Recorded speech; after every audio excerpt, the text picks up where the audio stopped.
Eh bien, c'est un très grand plaisir pour moi, ainsi que pour mon épouse Joanne, qui parlera juste après moi, que de participer à cette journée. D'abord parce que nous sommes très touchés par toute l'énergie que Julien et son équipe dégagent, et un projet comme ça, c'est magnifique. Le temps est venu d'ailleurs de changer les choses, et vous avez tous beaucoup souffert, comme moi, de l'école classique. C'est pour ça que, vraiment, il faut que nos rêves se réalisent de passer à autre chose. Pour ma part, j'ai eu une vie avec des tranches différentes. Jusqu'à l'âge de 6 ans, j'étais un enfant parfaitement heureux. Et pour une raison simple, c'est que j'avais des tas d'amis que les autres ne voyaient pas. Je jouais avec des fées, avec des lutins, avec des anges, avec des guides, et je m'amusais comme un fou. J'avais une vie sensationnelle, enchantée. Mais à l'âge de 6 ans, quand j'ai commencé l'école, j'ai dit à tous ces amis, écoutez, j'ai trop d'ennuis à cause de vous. Parce qu'on me dit que c'est pas vrai, que ça n'existe pas, que j'ai trop d'imagination, que j'invente tout ça. Alors je leur ai dit, s'il vous plaît, laissez-moi tranquille. Et comme ces amis des mondes spirituels ne sont pas des êtres despotiques, eh bien, ils se sont évanouis, ils ont disparu. Et j'ai passé de 6 ans jusqu'à 24 ans, 18 années dans le cerveau gauche. Ce monde, vous le connaissez, c'est le monde du stress, c'est le monde de l'école, il ne faut pas bouger, il ne faut pas pleurer, il ne faut pas rire. C'est le monde du contrôle, c'est le monde de la compétition, c'est un monde affreux. Et pendant toutes ces 18 années, je me disais toujours, mais qu'est-ce que j'ai perdu en route? Il y a quelque chose qui me manque. J'avais un peu l'impression comme si je devais galoper sur une seule patte. Vous voyez un cheval de concours hippique qui voudrait gagner sur une seule patte. Bref, j'avais un sentiment bizarre. Je me disais, non, la vie, ça ne peut pas être que ça. Ce monde de la survie, de la compétition. Mais je ne savais pas ce que j'ai perdu en route. Et à l'âge de 24 ans, quand j'étais un jeune médecin, j'étais tellement stressé, tellement avec un cerveau gauche qui tourne à toute vitesse toute la journée, insomniaque, plein de problèmes de santé, etc., que je me suis dit, il faut que j'apprenne à me détendre. Et je vois l'Institut Monroe aux États-Unis. Un institut où on apprend la relaxation profonde. Je me dis, allez, j'y vais. J'arrive là-bas, j'apprends à relaxer mon corps physique et j'apprends à ouvrir mon cerveau droit. Et comme mon cerveau droit s'ouvre, le cerveau droit, c'est le cerveau des chamans, je fais un voyage dans les mondes de lumière. Et le premier voyage que je fais, qu'est-ce que je vois? Je vois autour de moi un grand groupe, un peu comme là, d'êtres qui me disent « Quel plaisir de te revoir, ça fait 18 ans qu'on t'attend. » Et tous, ils étaient là, les anges, les fées, les guides, les extraterrestres, et c'était des retrouvailles. C'était enfin, je suis à la maison, je ne suis plus à l'école de la terre, je rentre chez moi.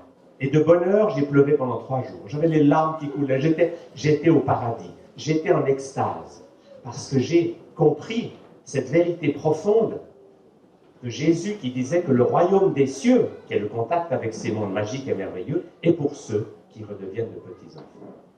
Et depuis, j'essaye de montrer que chaque être humain a un cerveau droit et qu'on peut apprendre à s'en servir.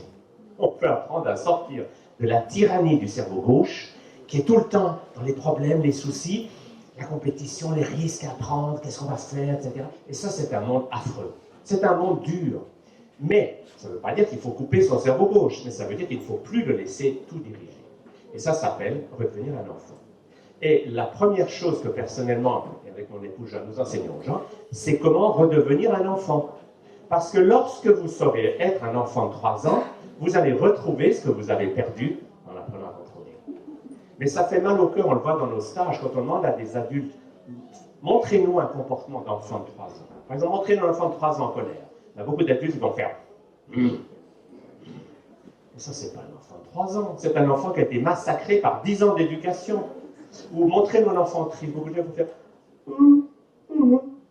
Ils sont cassés par l'éducation. Ils ont perdu leur capacité d'avoir un corps vivant. Et avoir un corps vivant, c'est la clé, parce que dès que le corps vit, bouge et qu'il y a des émotions qui circulent, vous sortez de l'enfer du contrôle. Vous sortez de ce monde. Vous avez toujours peur de quelque chose parce que vous bloquez toutes ces émotions à l'intérieur. Et lâcher ces émotions à travers le corps physique, comme vous l'avez tous su faire jusqu'à l'âge de 4 ans, c'est une des clés du paradis. Parce que vous ne pourrez pas ouvrir votre cerveau droit et découvrir les mondes merveilleux tant que vous êtes dans la rigidité du contrôle intellectuel. Tant que vous dites, oui, non mais la vie, c'est pas facile. Il faut se battre, survivre. Il faut se faire sa place. Écraser les autres, c'est que comme ça qu'on s'en sort. Vous vivez dans un monde dur. Et mon rôle, c'est de vous donner des outils pour sortir de ce monde-là. Et on va tout de suite commencer, je vais vous faire des choses pratiques. Quelle est l'émotion la plus coincée chez les Occidentaux? bien, c'est la peur. Presque tous les Occidentaux, quand on demande montrez-nous la peur, ils font ah. Or, ça, c'est la peur qui rentre. Mais quand est-ce qu'elle sort? Eh bien, elle ne sort pas. Et ça donne des gens qui se promènent avec leur peur. Imaginons que ça, c'est ma peur. Je me promène avec ma peur et je souffre. Et je me fais du souci. Je vais voir le docteur. Docteur, qu'est-ce que j'ai? On me trouve des déséquilibres hormonaux. On fait un examen. Vous savez que quand vous faites un examen avec quelqu'un stressé, vous trouvez toujours quelque chose. Parce que le stress est la cause de tous les examens déséquilibrés. On a dosé mes cellules T4, je n'en ai presque pas. Ou je suis hyper tendu. Ou j'ai des hormones thyroïdiennes. Bref, les examens médicaux vous montrent une chose que vous saviez déjà, c'est que vous êtes stressé parce que vous avez peur. Et on vous dit, on fait des examens dans 15 jours. Et pendant 15 jours, vous avez encore plus de peur.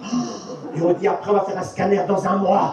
Et là, on vous trouve un cancer et vous dites, mon Dieu, mais qu'elle m'a changé. Non, c'est vous qui l'avez fabriqué. Parce que la peur, si vous ne la lâchez pas, elle crée le cancer. Quand on serre toutes ces émotions à l'intérieur et qu'elles ne sortent jamais, et bien, un jour où tu meurs, dis que tu ne vis pas avec ton corps. Tu refuses d'avoir un corps. Et le cancer, c'est simplement un signal pour vous dire, tu as un corps, mais tu l'as oublié. Tu vis que dans ta tête. Et la preuve, c'est que si vous allez apprendre à lâcher votre peur, je vais vous montrer comment on fait ça, et bien vous allez avoir une sorte de sécurité que vous n'allez pas faire un cancer. Parce que le cancer ne frappe pas les gens qui sont libres.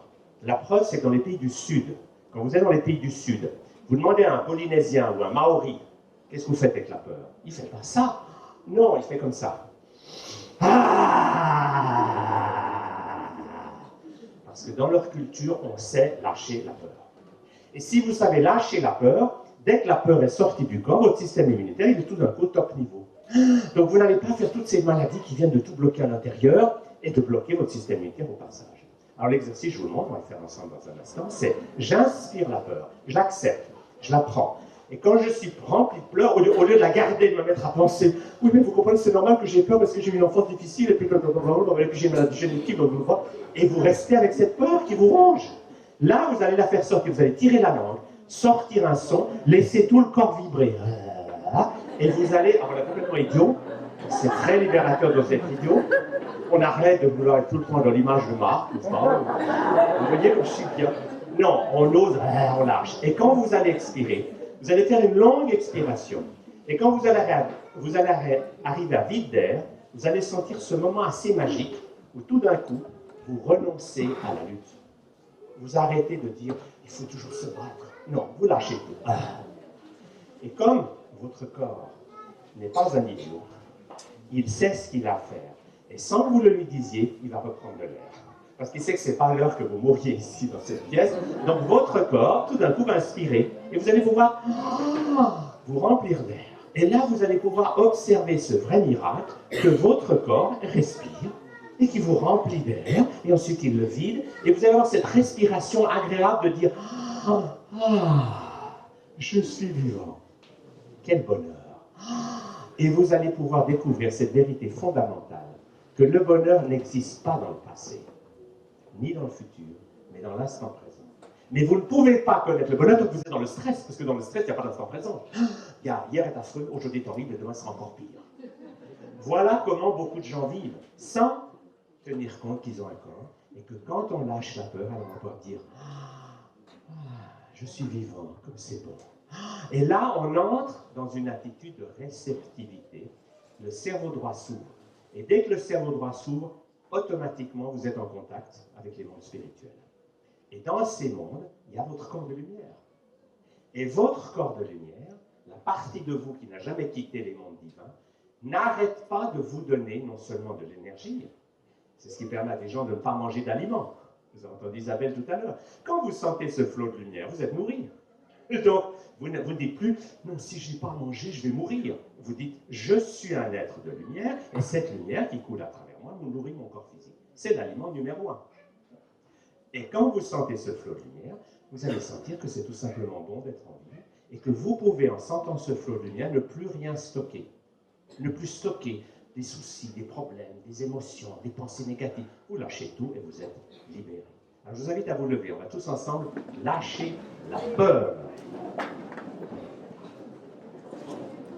Alors, mettez-vous debout, c'est bon. Et puis alors, on va tous ensemble inspirer. Et puis, vous allez expirer jusqu'à ce que vous ayez vidé tout votre air. Ça ne sera pas le même temps pour chacun. Pour ensuite sentir ce bonheur de respirer, libérer de la peur. Alors, inspirons.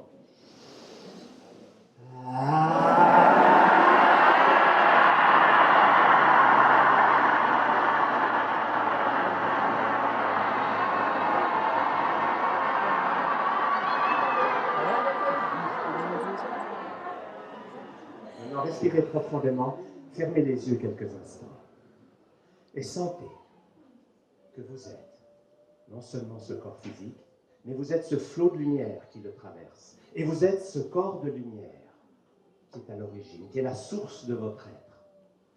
Et quand vous sentez ce flot de lumière qui passe à travers vous, alors vous pouvez accueillir la vie et dire merci. Et à ce moment-là, laissez sur vos lèvres un sourire se dessiner.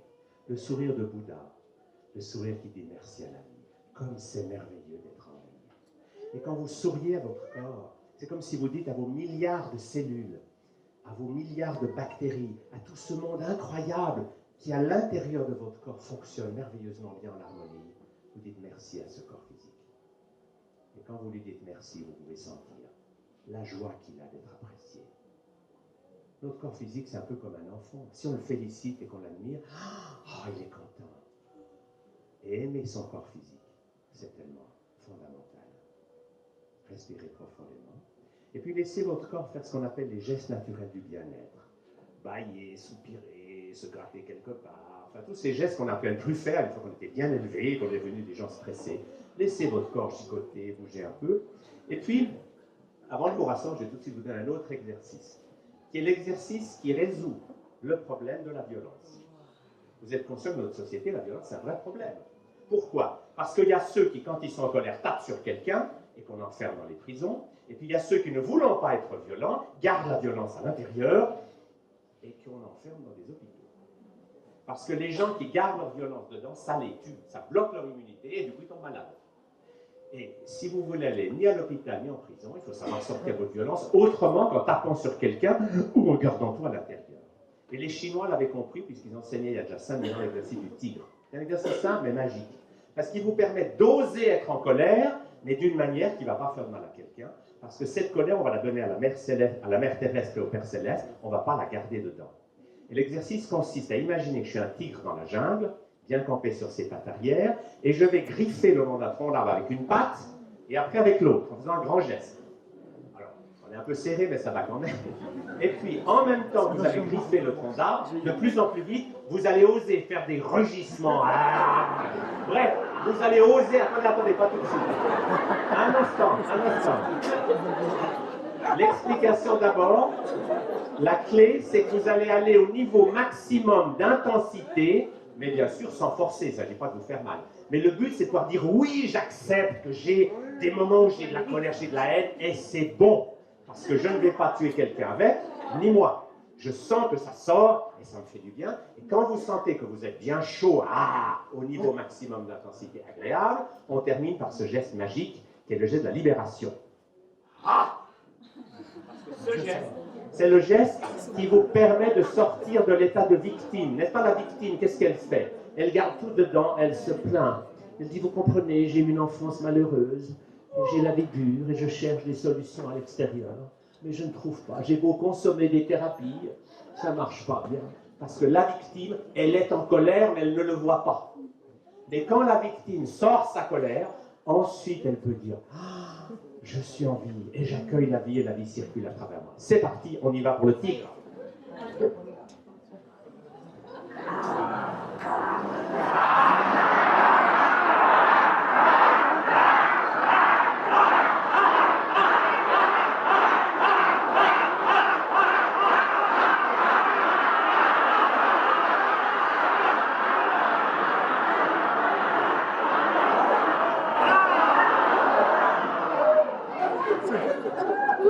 Merci beaucoup, asseyez-vous.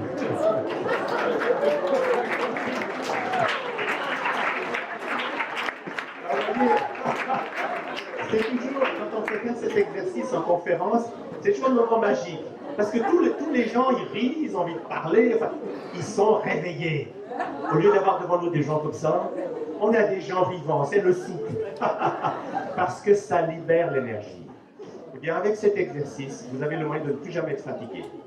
Vous vous dites, je suis fatigué. En général, ce n'est pas que vous êtes fatigué, c'est qu'il y a trop d'émotions qui ne sont pas sorties. Vous vous isolez un moment, vous faites le tigre, pas devant les gens bien sûr, et vous vous sentez, ah. Et la très bonne nouvelle qui va avec, c'est que cet exercice, comme celui de la peur, font de vous des guérisseurs planétaires. Parce que qu'est-ce qu'un guérisseur? C'est pas quelqu'un qui fait forcément une technique. Vous pouvez bien sûr faire des massages, du shiatsu, du reiki, tout ça, mais le plus important, c'est de pouvoir capter les émotions bloquées chez les gens et vous les évacuer à travers votre corps. Là, vous êtes dans l'énergie du guérisseur ou de la guérisseuse, quel que soit votre métier. Mais je me rappelle d'une vendeuse qui me disait à la fin de la journée, je suis complètement épuisé parce que je sens tout le stress des gens qui viennent acheter un sac, et à la fin, j'en peux plus. Alors je lui ai dit, vous devez développer ce côté. Quand vous sentez le stress de quelqu'un, au lieu de le garder, vous allez dire un instant, je vais voir un sac dans la réserve, vous courez derrière et vous faites le tigre, et vous lâchez le stress de la personne. Et quand elle revenait vers les gens ne savaient pas pourquoi, mais ils étaient et du coup, elle vendait 2 fois plus de sacs que les autres. Parce que quand vous faites du bien aux gens, ils ont envie d'en emporter un souvenir. Vous voyez le principe? Alors, il faut ajouter une chose, c'est qu'évidemment, quand on fait cet exercice, il y a toujours quelqu'un pour nous dire « Mais les voisins !» Vous êtes d'accord? Vous l'avez pensé. Votre ego vous dit « Je ne peux pas faire ça, ça fait du bruit, on va. » Alors, sachez qu'il y a la version HLM. La version HLM de l'exercice, c'est que s'il y a des gens à côté, vous allez aux toilettes, vous faites la même chose, mettez pas le son, au lieu de faire vous ferez Du coup, partout il y a des toilettes ou un mur pour vous cacher, vous pouvez le faire. Mais ça vous change la vie. Parce que le problème de beaucoup de gens, notamment de femmes, c'est qu'elles captent bien les émotions des autres, comme une éponge qui se remplit, puis à la fin vous n'en pouvez plus. Alors là, vous avez le moyen de serrer l'éponge et de ne plus rester dans une position de souffrance. Parce que quand vous lâchez l'émotion, la vôtre et celle des autres, vous entrez dans l'énergie d'un guérisseur, une guérisseuse. Vous n'arrêtez pas toute la journée de faire du bien aux gens en vous faisant du bien à vous. C'est comme chouette. Et vous dites adieu à la fatigue, vous faites essayer de vous défendre, essayez de vous protéger avec un cylindre de lumière. Bref, parce que tout ça, ça ne marche pas. La seule vraie protection, c'est la conscience d'amour qui fait que vous dites « Oh, je sens la peur d'un tel, je sens la colère, je sens la tristesse. » Ces émotions que l'autre ne sait pas gérer, moi, je peux le faire. Je capte et je lâche. Et à ce moment-là, je me fais du bien en faisant du bien aux gens. Et vous pouvez le faire à distance. Vous pouvez le faire au téléphone. Au téléphone, ça vous change la vie. Vous connaissez les casquiers? Moi, j'en avais des comme ça. Docteur Chaler, vous savez mes douleurs qui ont commencé en 1938, le 15 juillet à 15h27. Et vous êtes là. Et à la fin, vous êtes pollué. Et moi, comme j'étais un gentil docteur, je ne savais pas dire non. Mais à la fin, j'étais comme ça. Jusqu'au jour où quelqu'un m'a dit, mais il ne faut pas faire ça. Quand vous sentez que l'autre veut se débarrasser de ses émotions en les envoyant par des mots, vous dites un instant, vous raccrochez. Vous dites, je vais vous rappeler. Vous dites, la personne au bout du fil, elle ne sait pas lâcher ses émotions, eh bien, je vais le faire pour elle. Et vous faites la peur, ou le tigre, ou simplement un enfant de 3 ans. Vous lâchez l'émotion, comme vous saviez tous le faire à 3 ans. Avec ou sans le son, c'est où vous êtes, et vous reprenez le téléphone. Et vous découvrez ce miracle incroyable que la même personne, quand vous dites, alors vos douleurs, oh ben vous savez, juste maintenant, ça va. Vous découvrez cette dimension sensationnelle que vous pouvez réellement faire du bien à des gens, où qu'ils soient sur la planète, en faisant ce qu'ils ne savent pas faire. Et du coup, au lieu de leur reprocher, vous allez transformer votre quotidien. On lui dit, oh mon mari, il lit son journal, il ne fait pas attention à moi. Vous allez dire, oh, cet homme est stressé. Eh bien, je vais aller faire le tigre pour lui. Quand vous revenez, il baisse son journal, il dit, Bref, vous permettez à ce que les émotions ne soient plus l'origine de conflits. Alors moi, je vais vous dire comment j'ai appris ça, c'est que quand j'étais jeune médecin, je faisais toutes ces médecines bizarres pour l'époque, acupuncture, homéopathie, psychothérapie, etc. Et puis, les gens de l'hôpital disaient tout ça n'existe même pas. Et un jour, ma patient m'a pris main dans le sac de faire la même chose. Il me dit, docteur Chalet, vous vous intéressez à la santé, vous devriez venir voir un peuple qui vit sans conflit et sans maladie. Moi, je ricane, je vais arrêter. Statistique de l'OMS en main, tout le monde est malade sur cette planète. Et il me dit, vous voyez, vous faites exactement ce que vous reprochez au médecin de l'hôpital, vous prétendez que ce que vous ignorez n'existe pas. Alors là, je vous assure, la foudre m'est tombée dessus. J'ai dit, non mais c'est vrai. Je dois dire, je ne sais pas. Je ne dois pas dire que ça n'existe pas. Alors je lui ai dit, écoutez, je viens voir. Et j'ai suivi cet homme voir un peuple qui, sur la même planète que vous et moi, vit sans conflit, sans maladie. Et ça m'a tellement bouleversé ce que j'ai appris au contact du premier que j'ai vu, que dans les 25 années qui ont suivi, je suis allé voir une dizaine de ces peuples. Et un des secrets de ces peuples, alors il y a des choses élémentaires chez eux, par exemple, dans tous ces peuples, ils n'auraient même pas l'idée de manger un animal. Ça ne leur vient pas à la tête, comme ils sont conscients d'être des êtres de lumière, qui ont créé un corps mental, un corps émotionnel, un corps physique, ils sont conscients qu'ils sont sur Terre pour vivre. Mais ils sont conscients que les animaux sont des frères. On ne va pas manger ses frères et ses sœurs. On joue avec. Donc ils jouent avec les animaux, mais ils ne mangent que des végétaux. Bon. Ça, c'est le côté alimentaire. Mais là où j'étais vraiment étonné, c'est de voir comment dans tous ces peuples, ils gèrent les émotions. Et là, leur façon de les gérer, très simple, c'est que quand ils ont une émotion, ils redeviennent un enfant de 3 ans. Et dans ces peuples, vous pouvez voir un vieillard avec la grande barbe blanche, quelqu'un qui a des âges, parce qu'ils vivent souvent à des âges très avancés, mais qui tout d'un coup sur la place du village va faire comme un enfant qui pique sa crise. Bon, les premières fois que j'ai vu ça, j'ai dit, oh, il faut faire quelque chose. Vous voyez, si vous faites ça sur la place, les gens ont peur de l'émotion. La grande religion dominante dans nos pays, c'est la peur des émotions. C'est le chut, pas d'émotions intenses. On peut un petit peu, je suis un petit peu triste, oui, je suis un petit peu énervé, mais pas l'intensité. L'intensité n'est pas tolérée depuis que vous avez 4 ans. On vous a appris Les seuls qui peuvent avoir des émotions intenses en public, vous savez qui c'est dans notre société? C'est les clowns.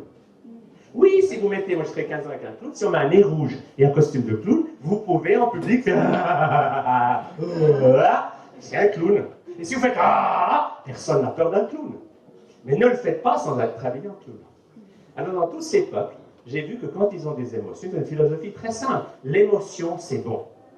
Et on la vit avec son corps, intensément, mais il n'y a pas le concept, si j'ai une émotion, il faut que je la déverse sur quelqu'un. Et il n'y a pas non plus le concept, si j'ai une émotion, il faut que je la garde et que je bloque tout. Ils ont le concept, on la danse. Et comme ils lâchent tout de suite toutes leurs émotions, peur, colère, tristesse, et bien le reste du temps, ils sont sans émotion, ils sont dans la joie, dans la paix. Donc, il n'y a pas de conflit possible. Parce que regardez bien, tous les conflits, c'est quand vous allez vers l'autre avec une émotion. Si je dis bonjour, je t'aime. Oui, dans les mots, c'est gentil, mais dans le son de la voix, et l'autre qui sent l'agression, pouf, il répond. Il dit non, mais tu peux être un peu plus aimable. Ça y est, le conflit est là. Le jour où vous lâchez des émotions, il n'y a plus de conflit possible. Je ne sais pas si vous avez le topo. Et la beauté de cela, et ça c'est très important pour les parents, c'est qu'au lieu d'essayer de domestiquer votre enfant, d'en faire un petit robot pensant comme vous, quelqu'un qui contrôle, admirez-le et imitez-le. Quand il a 3 ans, vous avez un enseignant extraordinaire à la maison, qui sait encore, parce qu'il est connecté à son corps de lumière, il sait faire ce qui est juste pour lui à chaque instant. Il n'a pas encore appris le monde du stress, du contrôle et de la souffrance, le monde du cerveau gauche. Il est encore vivant. Alors nous, on dit aux parents, et ça leur change la vie, quand votre enfant se roule par terre, à 3 ans, imitez-le. Faites avec lui. Et ça aura 2 avantages énormes. D'abord que l'enfant va enfin se sentir aimé. Parce que ce dont vous avez tous souffert, probablement sans exception, c'est là les parents qui disent « Je t'aime, mais tais-toi. Je t'aime, mais arrête de faire le pitre. Je t'aime, mais reste assis sur ta chaise. » Donc c'est de l'amour conditionnel. Je t'aime, mais tu n'as plus le droit d'être un enfant vivant. Tu dois être comme nous, tes parents. Un robot intellectuel. N'est-ce pas? Qui a eu des parents qui se roulaient par terre avec eux? Vous voyez, il y a quand même personne. Mais c'est une jeune, mais très peu d'enfants. C'est vrai. Parce que moi, j'enseigne ça depuis presque 50 ans. Et je vois le résultat. C'est qu'il y a effectivement des parents qui, comprenant ça, font l'effort d'être enfant avec leur enfant, apprennent à être des enfants avec l'enfant. Et grâce à ça, ils vont apprendre à l'enfant l'harmonie. Et l'harmonie, c'est que quand on est avec des gens stressés, on se tient bien. On ne va pas faire n'importe quoi. Mais on va avoir la capacité de lâcher son stress et le leur dès qu'on a un moment seul. Vous comprenez le principe? Ça, c'est un élément clé parce que notre santé dépend de l'équilibre entre nos 4 corps. Au départ, nous sommes un être de lumière. Et avec cette créativité incroyable d'être un être divin, nous avons créé un corps mental, l'ensemble de nos pensées, qui en ralentissant a créé un corps émotionnel, et en ralentissant, le corps émotionnel a créé un corps physique. Donc nous avons 4 corps. Et c'est pour ça que ne vivre qu'avec un corps, c'est très limité. C'est comme si un cheval voulait gagner le Grand Prix de Longchamp sur une patte. Un cheval galope avec ses 4 pattes. Et la santé, c'est que vos 4 corps fonctionnent d'une manière fluide. Que votre corps physique soit bien traité, certes, mais ça ne suffit pas.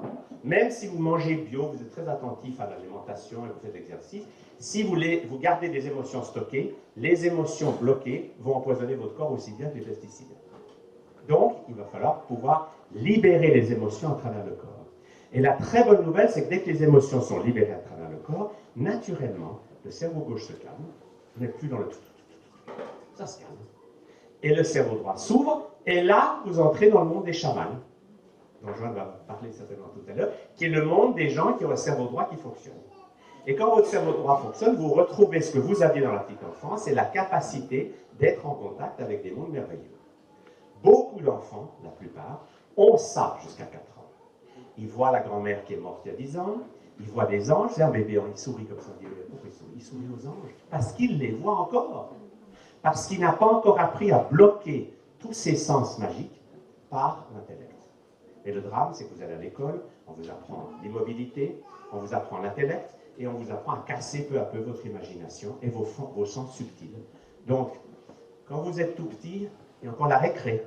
Vous prenez un moment, vous bougez, ça vous sauve la vie. Mais regardez ce qui se passe à 12 ans, la récré, on fume une cigarette et on ne bouge plus. Et l'immobilisation, c'est vraiment la mort. Et ça fait de beaucoup de gens des morts vivants. Ils ne vivent que dans leur tête. Oui, ça irait mieux si je rencontrais le prince charmant. Si un homme arrivait avec son cheval blanc, peut-être que ça irait mieux. Ou l'homme me dira, j'attends la princesse, j'attends l'âme sœur. Et les gens vivent en salle d'attente, dans le refus du corps. Parce que la société occidentale moderne, c'est la société anti-corps. On vit dans la tête. Et ce qu'on vous a appris, c'est que le bonheur, c'est penser. Et c'est penser bien, c'est penser comme vos parents vous ont appris. Et quand vous êtes dans ce monde, c'est le monde de l'obéissance à autrui. Dès que vous avez 4 ans, on vous a dit, ne sois plus vivant, ne t'amuse plus à faire ce qui te plaît, obéis. Et c'est comme ça que vous arrivez à rester assis sur une chaise. Mais un enfant de 3 ans, essaie de faire rester sur une chaise, il ne peut pas. Et quand il a envie de bouger, il bouge. Alors bien sûr qu'en société, vous ne pouvez pas être fou, parce que si vous êtes fou en public, on vous enferme. Mais vous pouvez, moi j'ai appelé ça, j'ai écrit un livre qui s'appelle L'éloge de la folie douce. C'est que vous pouvez en public vous tenir bien, faire ce qu'il faut, c'est le jeu de la comédie sociale, mais dès que vous avez un moment de libre, vous allez aux toilettes et vous laissez votre corps vivre. Vous tirez la langue, vous faites des bruits, vous laissez l'enfant en vous sortir de la cage dans laquelle vous l'avez enfermé quand vous avez 4-5 ans. Et à ce moment-là, vous aurez une vie agréable. Vous aurez le plaisir de bien fonctionner dans la société avec ce qu'on vous a appris, penser, parler, mais vous aurez le plaisir d'être bien dans votre corps et en libérant vos émotions, de pouvoir faire du bien tout autour de vous. Donc ça permet de réenchanter sa vie et de ne plus être coincé dans le monde matérialiste. Parce que ce monde matérialiste, il est extraordinaire comme il est conçu. C'est un monde où beaucoup de gens ont intérêt à ce que vous souffriez. C'est pas l'industrie la plus florissante depuis un siècle, c'est l'industrie du bien-être artificiel. Comment ça marche? D'abord, pour augmenter votre stress, vous avez le journal télévisé. Tout ce qui va mal. Vous allez mourir un jour. Pour un matérialiste, la mort, c'est horrible. Quand vous comprenez les 4 corps, il n'y a que le corps physique qui peut mourir. Votre corps émotionnel, votre corps mental, votre corps spirituel ne peuvent pas mourir, c'est des cordons vibratoires. Donc déjà, ça vous donne la peur de mourir. Mais ceux qui veulent que vous viviez dans le stress, ils vous balancent tout ce qui va mal dans le monde. Et quand vous êtes là, mon Dieu, là là, vous avez bien peur, ils vous envoient la publicité. Et que vous dit la publicité? Elle dit, oui, vous êtes stressé, oui, vous avez peur, oui, vous êtes triste, oui, mais consommez. Et on vous vend des produits de bien-être artificiel. Ça s'appelle tous les médicaments chimiques, ça s'appelle l'alcool, la cigarette, les drogues illégales. Ce sont tous des produits qui soulagent un moment vos maux, parce que ce sont des anesthésiants émotionnels. Quand vous avez mangé quelque chose, bu quelque chose, vous vous sentez un petit peu mieux. Parce que vous sentez moins votre colère et votre peur. Vous avez comme anesthésié et vous dites, ouais, ça va mieux. Mais le problème, c'est que vous vous intoxiquez. Et plus vous vous intoxiquez, plus vous consommez, et vous êtes dans le cercle vicieux des toxicomanies. Vous savez, on dit que la toxicomanie, on parle de la drogue, l'héroïne, la marijuana. Mais le sucre blanc, c'est la drogue qui tue le plus dans nos pays. Le sucre blanc.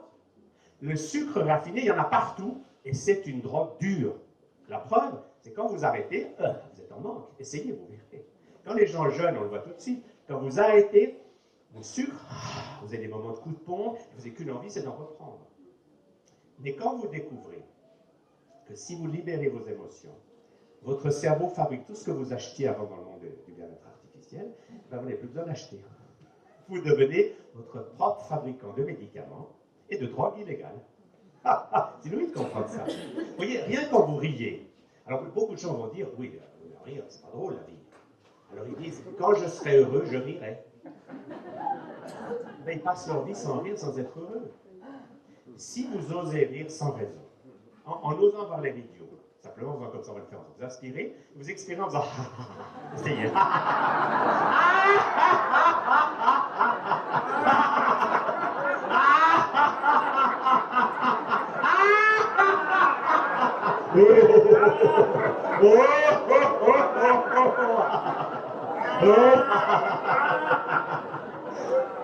Qu'est-ce que ça fait?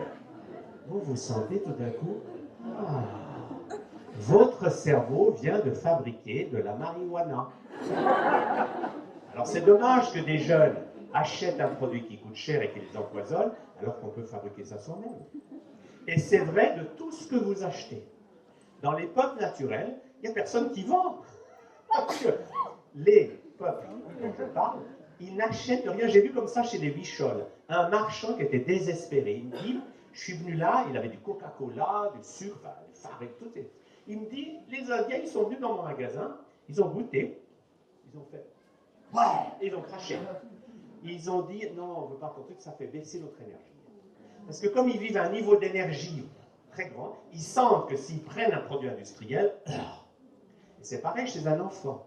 Un enfant sain, vous lui donnez un aliment toxique, il crache tout de suite. Parce que son ordinateur lui dit, c'est pas bon pour toi. Mais un enfant qui commence à boire du coca, etc., il devient drogué. Et vous avez des enfants de 6 ans qui sont des toxicomanes graves. Ils ne peuvent plus passer quelques heures sans leur sucre. Vous voyez, et après, on s'étonne qu'ils passent à d'autres drogues. Non. Le drame de notre société, c'est la toxicomanie généralisée liée à ces produits de bien-être artificiel. Et pour en sortir, c'est simple. C'est de découvrir ceci. C'est que le corps humain n'a pas été fabriqué pour souffrir. La souffrance vient de notre intellect. La douleur, ça peut arriver. Vous vous tapez le pied quelque part, vous avez mal.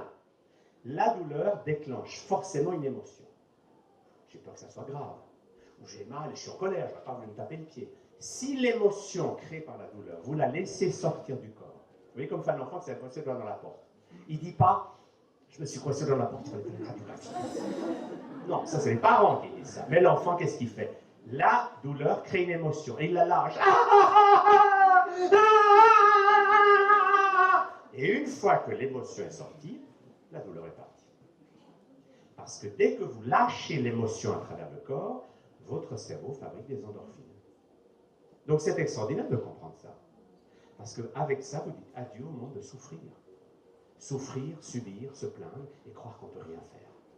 Et regardez autour de vous tous ces gens qui croient qu'on ne peut rien faire. Je souffre, je prends mes pilules. Mais ma vie est de plus en plus rétrécie. Et regardez le nombre de personnes âgées. Quand ils vont mal, le médecin rajoute une autre pilule. Et au bout d'un moment, ils en ont 12 ou 15 par jour. Ce qui, soit dit en passant, est un vrai crime. Parce que donner plus que 3 médicaments chimiques à quelqu'un, c'est de l'assassinat légal. Vous devriez emmener au tribunal le médecin qui fait ça, parce qu'on ne sait pas ce qui se passe dans un corps humain. Et 3 substances chimiques les unes avec les autres, ça fait des cocktails détonnants.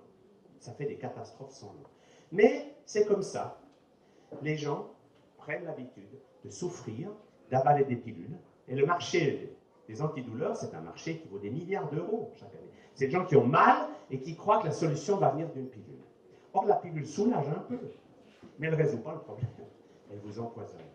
Alors que si vous fabriquiez la pilule vous-même en laissant sortir votre émotion, vous allez découvrir que vous pouvez sortir du monde de la souffrance, simplement parce que vous ne restez pas coincé dans une position de souffrance immobilisé par l'intellect qui dit je ne peux rien faire.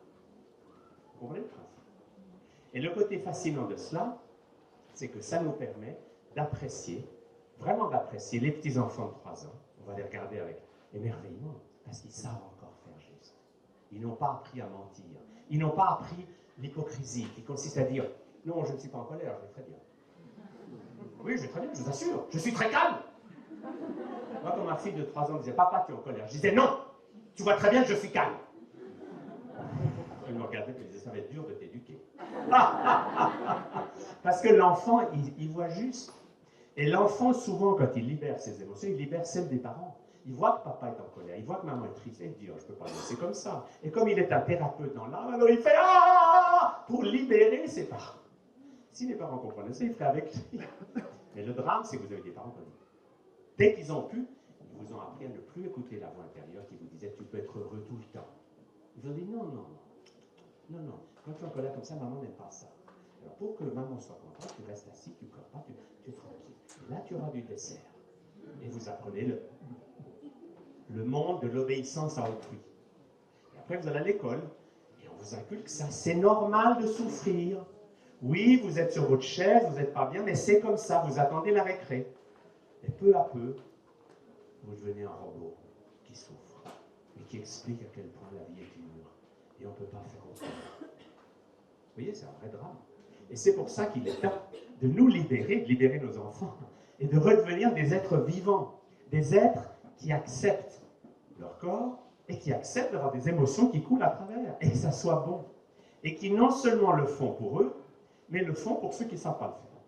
Vous avez quelqu'un qui est agressif, vous dites, oh là là, je ne sais pas, qu'est-ce que j'aime attirer quelqu'un d'agressif comme ça, vous allez dire non, il ne sait pas lâcher son agressivité.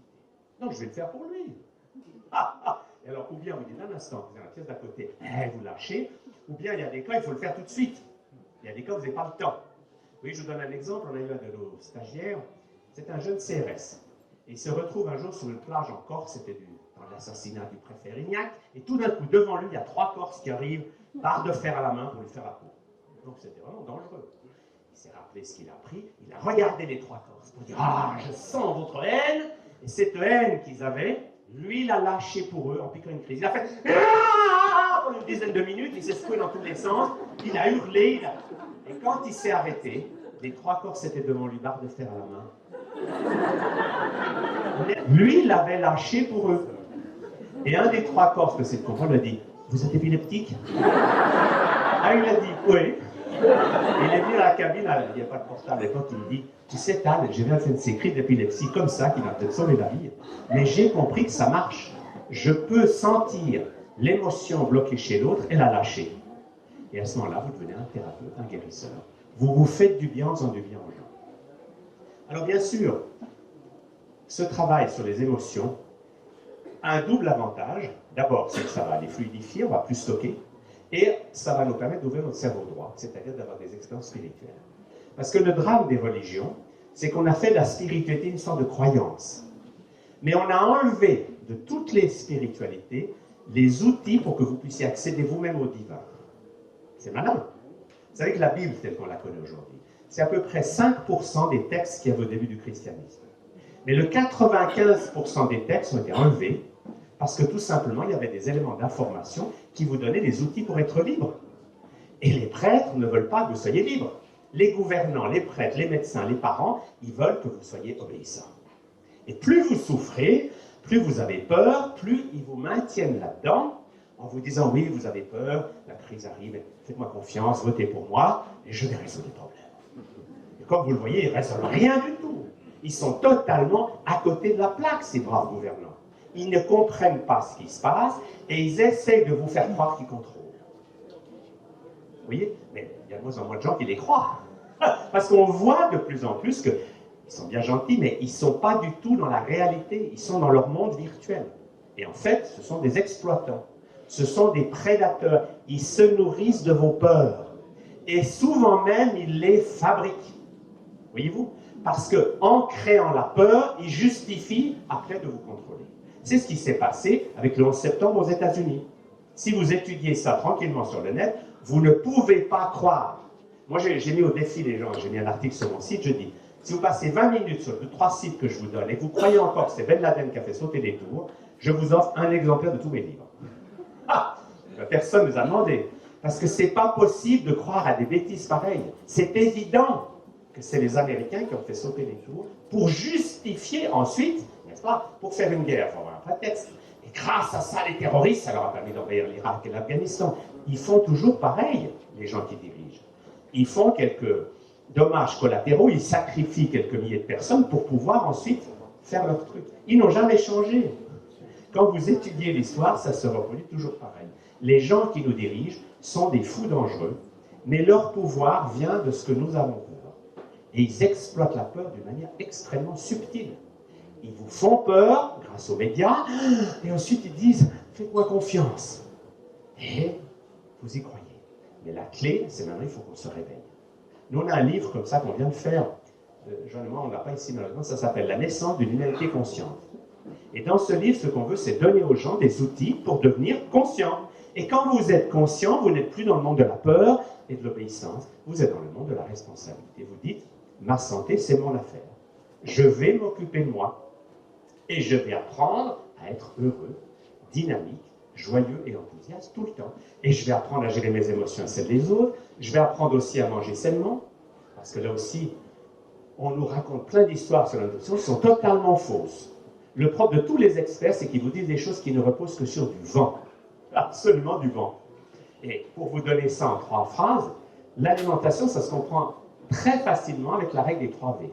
Et quand vous avez compris ça, vous connaîtrez mieux le sujet que tous les experts officiels qui sont noyés dans les calories, les protéines, les trucs, les conseils. Tout ça repose sur rien. La réalité est beaucoup plus simple. L'être humain, il est fait pour manger 3 V. Premier V, c'est végétal.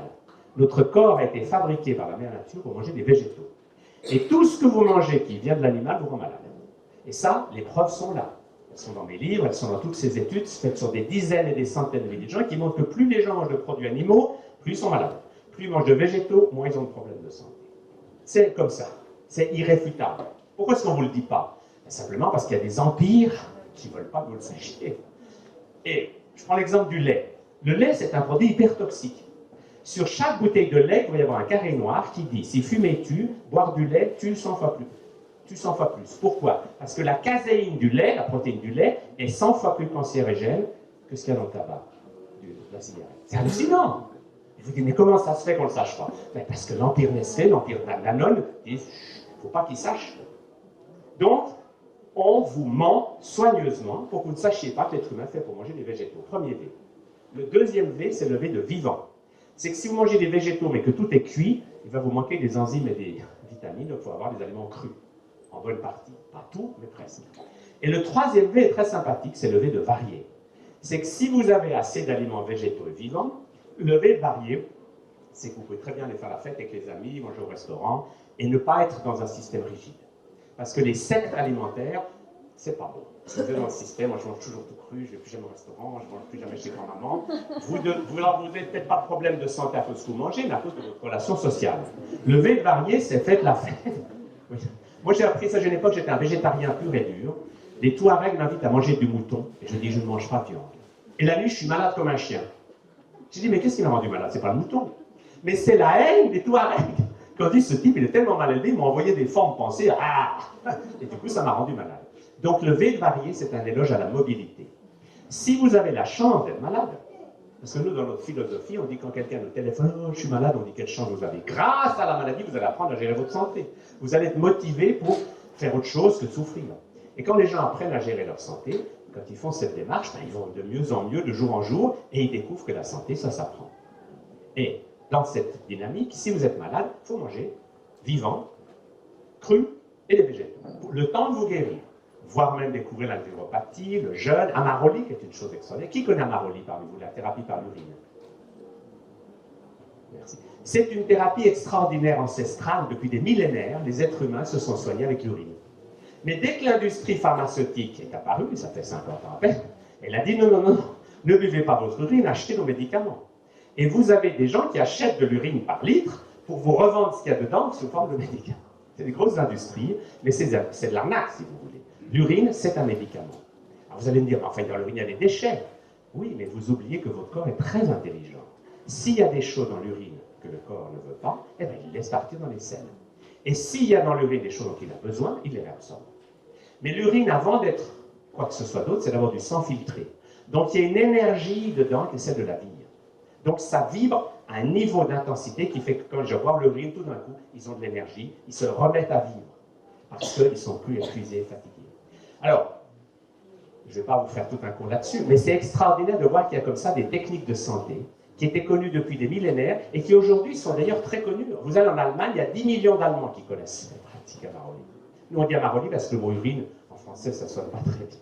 Alors on prend le mot indien. Mais dans cette démarche, vous allez découvrir l'alimentation vivante, le jeûne, des techniques de santé, des médecines énergétiques. Bref, vous allez entrer dans une démarche de prise en charge. Et la clé, c'est ne mettez plus dans votre corps des choses qui n'ont pas été prévues pour prendre. Et le corps n'a jamais été fabriqué pour être bourré de produits chimiques comme on le fait aujourd'hui. Il a été fait pour avoir des choses naturelles. Alors, si vous allez dans cette voie naturelle, vous allez découvrir que peu à peu, vous allez vous sentir mieux. Et vous allez, peu à peu, aller dans un état tel qu'on vous dira, alors votre maladie, vous direz, ah oui, c'est vrai, vous avez oublié que vous étiez malade. Et nous, c'est ce qu'on, moi je vois ça depuis presque 50 ans, c'est des gens qui me disent, oh, je suis malade, je ne sais pas quoi, je leur dis, écoutez, c'est pas moi qui vais vous guérir, mais je peux vous dire comment les gens qui se sont guéris ont fait. Parce que c'est ça qui m'intéressait, c'est d'étudier comment font ceux qui guérissent, quel que soit le nom de la maladie. Et la clé est simple, vous dépolluez votre corps physique, vous dépolluez votre corps émotionnel, vous ouvrez votre cerveau droit, vous vous reliez à la lumière, vous allez obligatoirement aller mieux. Et vous allez découvrir que la santé, c'est vous qui la créez et pas quelqu'un qui va vous la donner de l'extérieur. Parce que la grande illusion dans notre société, c'est qu'on croit que quelque chose d'extérieur va nous faire du bien. Un vaccin. Vous savez que les vaccins, ça repose sur du vent. Il n'y a absolument aucune raison scientifique valable de vacciner quelqu'un. Il n'y en a pas. Mais il y a tellement d'argent en jeu qu'on vous maintient dans l'hypnose collective de dire les vaccins ont fait disparaître les épidémies, les vaccins, c'est pas vrai. Ça ne résiste pas à l'examen. Moi je défie, ça se passe tous les jours. J'ai déjà par exemple quand le pédiatre dit on va vacciner votre enfant. Attendez docteur, c'est quand même un acte. J'ai appris que dans les vaccins, il y avait de l'aluminium, il y avait etc. Alors j'hésite un peu. Et si le médecin dit mais non, il n'y a pas de problème, vous dites attendez, lisez d'abord quelque chose. Il donne par exemple mon livre qui s'appelle Vaccin génocide planétaire, il est au médecin. Quand vous l'aurez lu, on en reparle. Eh bien, aucun médecin du monde ne peut lire ce livre. Moi, j'ai pris que des chiffres de l'OMS. Donc, on ne veut pas dire que j'invente. Je prends des chiffres officiels. Mais si vous lisez ce livre, vous ne pouvez plus vacciner un enfant. Parce que vous découvrez que c'est un meurtre organisé, légalisé. Et que ce n'est pas parce qu'il y a des gens qui gagnent beaucoup d'argent avec ça que vous devez les laisser tuer vos enfants à petit feu. Et à petit feu, maintenant, ça va plus vite. Aux États-Unis, on vaccine tellement et très tôt, c'est affreux de voir ce qui se passe. Avant, il y avait un enfant autiste sur 50 000. Maintenant, il y en a un sur 50. Et c'est des chiffres qui, je ne les invente pas. Mais si vous étudiez ça, si vous allez sur mon site santéglobale.info, j'ai toute une rubrique avec vaccins nouvelles où je publie régulièrement. Quand vous lisez ça, vous dites, mais comment est-ce que des êtres humains ont pu perdre le nord au point de faire des choses criminelles sans même s'en rendre compte? Et au nom d'idées que la science a complètement changé. Parce que du temps de Pasteur, peut-être qu'on ne comprenait pas l'immunité, mais aujourd'hui, on sait que l'immunité, c'est une affaire strictement individuelle. Votre système immunitaire, il est à vous. Et il n'y a pas deux êtres humains pareils. Vouloir faire pour tous les êtres humains la même chose n'a aucun sens. C'est comme si on vous disait, mesdames, la pointure moyenne des Français, c'est le 38. Eh bien, vous devez mettre du 38. Eh bien, c'est ce qu'on fait avec les vaccins. On voudrait vous faire croire que tout le monde est pareil. Alors, il y a des enfants qui vont supporter, tant mieux pour eux, et il y en a d'autres qui vont mourir sur le champ, et vous, comme parents, c'est dur à vivre, vous savez. Quand vous avez un enfant florissant, heureux, qui se retrouve en légumes ou qui meurt, le choc est violent. Et quand vous lisez maintenant sur Internet tous ces parents qui témoignent, je vous assure que ça vous arrache le cœur. Parce qu'ils disent, on ne savait pas. Et aujourd'hui, vous devez savoir que vos enfants, ceux qui les menacent, ce ne sont plus les maladies. Il y a des tas de maladies qui ont disparu, la diphtérie, etc. Les maladies, elles ont des cycles. Mais ce qui menace vos enfants, c'est les traitements médicaux. Parce que c'est ça qui tue le plus. C'est impressionnant. Donc c'est pour ça qu'il faut se réveiller et il faut protéger nos enfants d'une société qui a perdu le nord. Et la clé, c'est de faire ça, mais en douceur. N'entrez pas en lutte. Parce que si vous entrez en lutte, non, je n'accepte pas mes enfants, vous allez faire la guerre et vous allez être en conflit. Mais il y a façon de faire les choses en douceur. c'est-à-dire de faire ce que vous voulez, mais sans trop en parler autour de vous. Pour la société, vous ne parlez pas. Si vous ne mangez pas de viande, ne dites pas « je suis végétarien », parce que là, vous ferez la guerre. Dites simplement « non, aujourd'hui, je préfère une salade ». Bref, entrez dans la souplesse, entrez dans le jeu, et entrez dans le plaisir qu'avec le V de varié, vous pouvez très bien être bien avec n'importe qui, vous pouvez être convivial. Et vous n'utilisez plus la table de famille pour faire vos grandes révolutions alimentaires. Il faut que vous arrêtiez de manger ça, j'ai lu que le Dr Chaler a dit que... Autrement, vous faites des drames. Moi, j'ai une fois le téléphone du consul de Belgique. Il me dit, Dr Chaler, ça ne va pas du tout. Alors, je dis quoi? Il me dit, écoutez, depuis que ma femme est venue faire un cours de graines germées chez vous, elle impose à tout le corps diplomatique des graines germées de la salade. Alors je lui dis, attendez, elle a oublié ce que j'ai dit.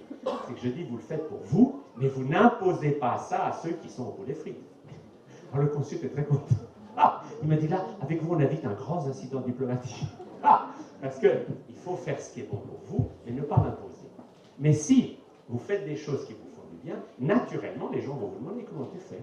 Je t'ai connu malade, je t'ai connu avec des béquilles, maintenant je te vois courir. Et là, peu à peu, vous allez partager toutes ces informations. Voilà quelques idées générales pour, en quelque sorte, vous inciter à ce que j'appelle la démarche holistique, c'est s'occuper du physique, de l'émotionnel, du mental et du spirituel. Mais dans une optique où le point capital, c'est de sortir des croyances intellectuelles avec lesquelles on vous a comme emmailloté, ligoté dans la souffrance, dans le non-agir, dans l'idée « je peux rien faire ». Parce que se croire dans l'impuissance, ça c'est vraiment dramatique. Mais quand vous découvrez qu'en quelques secondes, si vous lâchez vos émotions, tout d'un coup, pof, vos endorphines circulent et vous vous sentez mieux. Et peu à peu, vous entrez dans cette démarche qui va vous permettre de voir les petits-enfants comme des grands maîtres spirituels, ce qu'ils sont. Les petits-enfants, ils sont inouïs. Ils n'ont jamais encore appris ni à se comparer, ni à trouver « oh, je suis pas beau, il faut que je me fasse relever la poitrine. Non, il faut que je me fasse gonfler un peu les lèvres au collagène. » Ils n'ont pas toute cette folie de vouloir ressembler à quelqu'un d'autre. Ils s'aiment tels qu'ils sont. Ils sont des êtres conscients d'être des êtres divins. Ils sont des souverains. Et c'est ça qu'il s'agit peu à peu de retrouver. Et pour ça, je suis très heureux je vais vous proposer juste un petit exercice pour faire circuler l'énergie, et vous avez beaucoup de chance, parce que vous allez pouvoir écouter mon épouse Joanne. Et pour moi, c'est un immense bonheur de travailler depuis 25 ans avec une femme extraordinaire.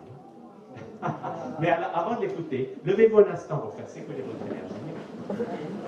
Et l'exercice qu'on va faire, c'est un exercice très sympathique, parce que tous les enfants du monde l'adorent. Quand vous allez vers des enfants, ce n'est pas leur langue, et bien vous faites le monstre. Et les enfants adorent ça. Vous allez tirer la langue et faire ah. Et ça là, c'est mal aussi.